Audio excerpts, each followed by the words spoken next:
One of my friends sent me a listing on a 2024 GMC 2500 AT4. And when I say it was probably one of the cheapest trucks I've seen in the country, it's most likely the cheapest truck I've seen in the country. But why? Now, I did do some research on that listing and I figured out why it's so cheap. So we're going to discuss that in this video. If you're looking at used trucks, this might be something you really want to focus in on, because a lot of people don't know this. And I used to work in the car business, so I kind of knew what it was before I even looked, but I just wanted to make sure before I told my friends. So let's go ahead and call the dealership. I've never done this before. I'm gonna let you guys kind of listen on what I say, and then we'll kind of go through the listing and I'll show you guys what you should be looking for if you're looking at used trucks, because sometimes it does not always pop up. And just because it's a good price doesn't necessarily mean it's a good deal. We're gonna go ahead and call the dealership right now. This call may be monitored or recorded for quality assurance purposes by KSL Cars and the dealer. We will connect you to the dealer. Please press 1 for sales, 2 for titles and registration, or 3 for transportation.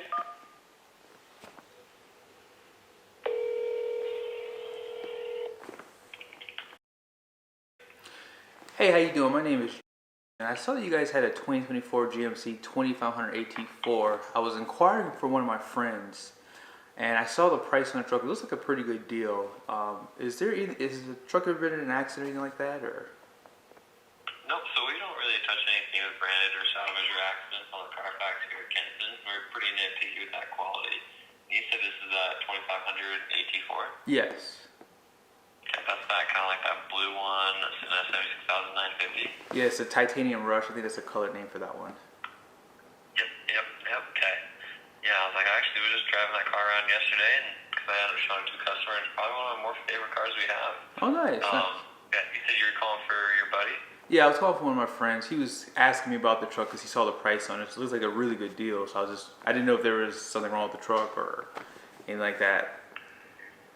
No, so yeah, where we mostly get our vehicles are from corporate lease returns. So if you wanted to, you can actually go to our website, and we still have that, the Carfax there if you want to. Okay. Yeah, we don't really do anything with accidents or stuff like that. And I see this is the 240 number. Where are you guys located? So I actually live here in Utah. Like I said, he was just asking me about the truck because it's one of the cheaper ones in the country right now. So I was just trying to figure out, you know, if there was something wrong with the truck or anything like that. Okay, yeah, no worries. Since you're here in Utah, then do you want to come see the car in person, at least for him, or when does he get back in town? Yeah, let me ask him. I'll just let him know the truck doesn't have any accidents. I did see the Carfax, but I didn't know if there was something else that I was missing on the truck. So yeah, let me just talk to him first, and then I'll probably just, if I have a chance, maybe I'll come down and take a look at the truck and just let him know what to look for on it. Okay, awesome. Yeah, sounds good. Cool. Thank you. Yep, we'll talk soon. Bye. I kind of messed up there. I should have asked to speak to a sales manager. The reason why is because the salesperson won't know what the truck's condition is in terms of where it came from. So we're going to discuss that in this video. So let's go ahead and hop online. I'm going to show you guys some prices on some AT4s, and then I will show you guys this truck online. And when I say this truck would be a bad buy for most guys, and I'll explain that in a second. Here are some 2500 AT4s, brand new.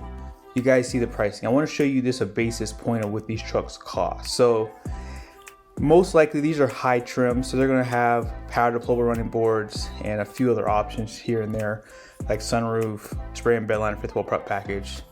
Now here is a truck, 76,950. There's another one actually right here for 75,798. But here's another one for 80,684. So why are these trucks so cheap? Let's keep going. Here's a 2022. Let's just go ahead and just look at used, and then let's just look at 2024 trucks, because that's kind of where we are at this point. With that being said, so here's a white one for 75,950. Okay, and moving on down, so 80,000, 81,000. Another one right here. So these are all kind of showing up in the same spots. Here's one for 82,000. Here's a used one, but it's only has 15 miles on it for $88,900. This one is for $78,900. Has 15,000 miles on it though. And then so on and so forth. So these trucks, right?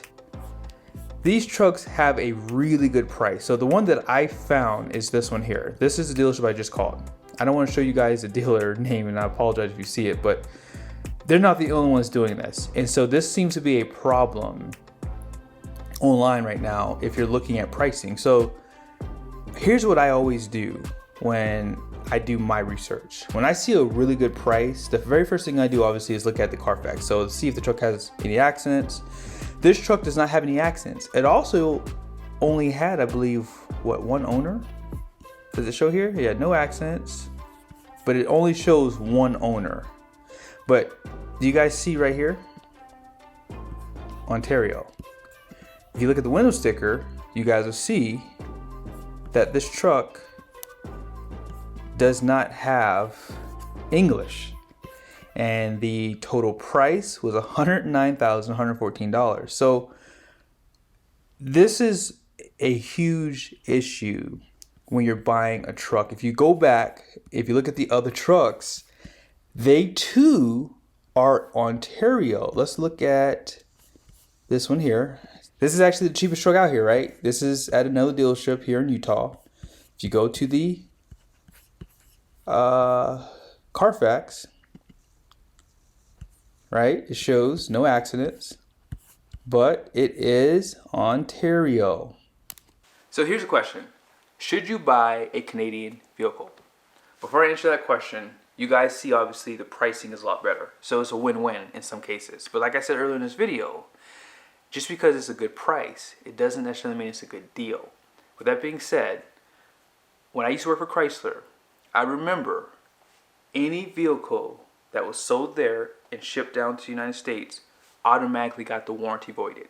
Corrosion warranty, bumper to bumper warranty, powertrain warranty, and anything else that was applicable that could be canceled. It was gone. So a lot of people would buy these cars and then they would buy a service contract, aka extended warranty, and then the warranty would not kick in either because it's a Canadian vehicle. So with that being said, do your due diligence. Now I've been told by a couple people with GM that within a certain in-service date, they will honor the warranty. Now I'm not sure about that, so you have to do your own research. And I would recommend, if you're going to get a Canadian vehicle, buy it from a GM store and make sure they know and they can give you something in writing showing you that the warranty will be honored. Because if you're someone looking to buy a truck and you don't have a lot of cash, so you're going to be financing this truck for 72 or 84 months, which, never mind, I would recommend not buying a Canadian vehicle because you're probably going to want that warranty, right? You're going to want to be protected for at least majority of your loan. In that case, if you're someone who's paying cash and you can get another couple $1,000s off that truck I just showed you, that's a good deal on that type of truck. And if you're deciding to knock off a few things on the bottom of it, if you know what I mean, I can't say it here on camera, that would be the best truck because you're not going to have warranty anyways. So why not, if you live in an area where you can do that, why not knock off some of those things that can make the truck breathe a little bit better? That's all I'm going to say. That would be a good option for those types of people. You're paying cash and you don't even care about the warranty, right? If you're going to plan on lifting a truck or doing something crazy with it, that would be a good truck to do it with. Now, I will say, if you're someone who likes to trade in and out of vehicles every 3 to 4 years, a Canadian truck's going to depreciate a lot quicker than a truck that was built for the US. So just keep these things in mind. I know that dealerships don't typically talk about these things. Number one, most of the time, salespeople don't know any better. They have no clue if the truck is US spec or Canadian spec. And the guy I spoke to on the phone, he didn't know. And I was hoping that he would say, well, actually the truck is from Canada, but it does have the factory warranty still. I know a lot of people are concerned by that, but he never brought it up. So, which leads me to believe that most people looking at that truck are probably going to not even ask that question.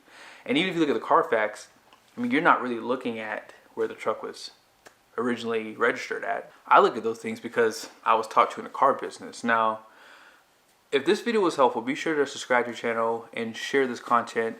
As I mentioned, most people won't ask this question. I can't tell you how many times I've had people buy vehicles that were from the Canadian market when I used to work on the warranty side with Chrysler. And as I said, I knew Chrysler does not honor any Canadian vehicle in the US. So be sure to not just look to see if the car doesn't have any accidents on the Carfax, but be sure to look where it was registered to. I don't even buy cars that were registered in New York. I'm not gonna lie to you guys. Like, anytime we used to do trade-ins or buy cars at auction, if a car is registered in New York, we always lowballed on those because, or we just didn't buy them because they would always have damage on them, or the rust issue underneath was terrible. But again, thank you for watching this video. See you guys in the next one.